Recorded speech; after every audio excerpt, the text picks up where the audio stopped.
Chapitre 12. Mais Koya n'avait pas rejoint sa banette, trop excitée par l'aventure. La femme lune était aussi dans un étrange état d'euphorie, entretenue par la luminescence du ciel étoilé se reflétant dans la mer. Nous sommes 3 humains rassemblés ici sur ce petit esquif. 3 humains issus d'endroits bien différents, de cultures différentes, placés dans une situation totalement incongrue. Toi qui viens de très hautes montagnes, Bill un cow-boy acharné donc très terrien, moi une indienne du désert, une nomade. Et si mon territoire fut un ancien océan, cela fait belle lurette. Nous sommes unis dans une aventure qui pourrait dépasser nos compétences individuelles.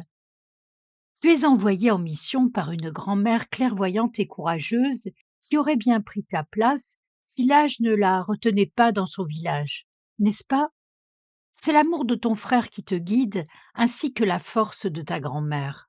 Moi, j'ai été mandatée par ma sœur avec ordre de te protéger.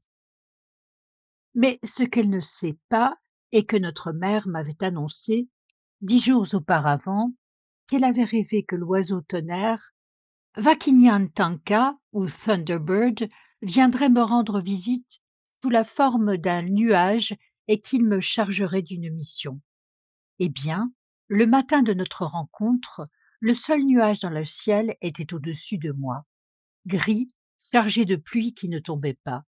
Il resta immobile avant de se dissoudre sous une forme d'oiseau. C'était un bon présage. J'ai su alors que la journée à venir répondrait à mes questions. J'ai rencontré un papillon, ailes déployées, qui me barrait la route ce matin-là. Polycmana, jeune fille papillon, pas encore tout à fait transformée. Vakinyan Tanka, avant de se dissiper totalement en une fumée blanche, s'était divisé en 3. Je savais donc que notre équipée requérait un 3e comparse. L'esprit cheval, Cavoyo, qui illustre parfaitement mon vieil ami Bill, le voyageur énergique, puissant et habile. Je le connais depuis 35 ans. Je n'étais qu'une jeune fille rebelle, très impliquée dans la cause indienne. Je suivais les traces de ma mère dans le Red Power Movement. J'ai participé avec elle et mon père à l'occupation d'Alcatraz durant 10 mois. Ma sœur me l'a toujours reproché.